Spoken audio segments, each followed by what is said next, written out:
Welcome. In this video, we're going to take a look at Fantasy Flight Games' selection of clear card sleeves. So to sleeve or not to sleeve, that is the question. There was a time when I would sleeve every card in every game I purchased, no matter what. But over the years, I moved to only sleeving games that require a lot of shuffling, like deck building games, or cards in games where there's a hidden identity or secret goal. And while there are several good card sleeve companies out there, I chose Fantasy Flight Game Sleeves and have kept with that brand for over a decade. So down at the table, taking a closer look at the different types, we have standard American board game, standard European board game, tarot board game size, mini American board game, mini European, and then got some squares. So what does that mean? Basically, our standards are going to be a 2.5 by 3.5 inch card. So this would be like if you got a normal deck of playing cards. So 63.5 by 88 millimeter. Also Marvel Champion size. And then we've got the standard American board game size, which is 2.25 versus 2.5 by 3.5, 57 by 89 millimeters. So comparing those two together, they're going to be the same height, but their normal is just a little bit wider. Then we move on to the standard European, 2 5/16 by 3 9/16, or 59 by 92 millimeter. So taking that up, you can see that's a bit just slightly different. So just a little bit wider. That's what I'm getting on this brand. Then we go to tarot, which you can see is much larger than all of these combined. Then we go to the mini American, 1 5/8 by 2.5, or 41 by 63 millimeter, versus the mini European, which is 1 11/16 by 2 5/8, or 44 by 68 millimeter. So just slightly bigger.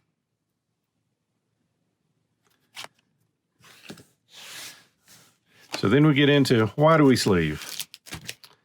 Well, normal deck of cards, it costs you $1 or $2. Probably not going to sleeve it because a pack of these costs around $3. Spend a lot of money for a card game that you're going to be shuffling a lot.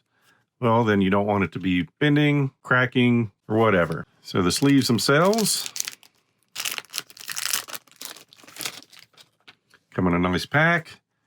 I don't get the penny sleeves, so these are actually, I put them on the deck and use them for years, basically, is what it comes down to. Sleeving is fairly simple. Just get your sleeve, apply a little pressure to bend it and open it up, and then put in the card. As you can see, fits in there fairly decent. This brand goes a little bit big, so it's not so hard to put it in there.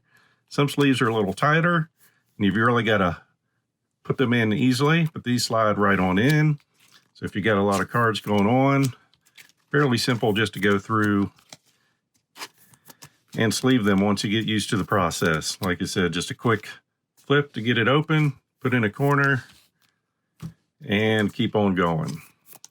And looking at the rest of them put on cards, got the standard American size. This fits a little tighter for this game, but a good fit all around.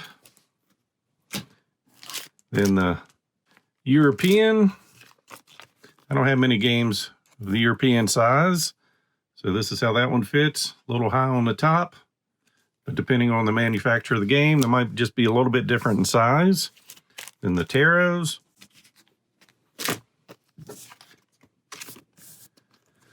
Fits really nice. The mini American.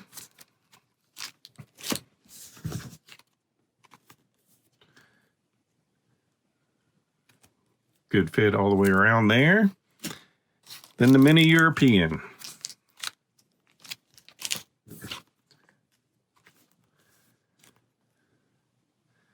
And at the moment, I do not have any games that require the square sleeves.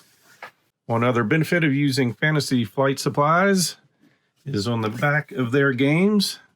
They will tell you how many of each pack of sleeve you need to completely sleeve the game. So we need 7 of the grays.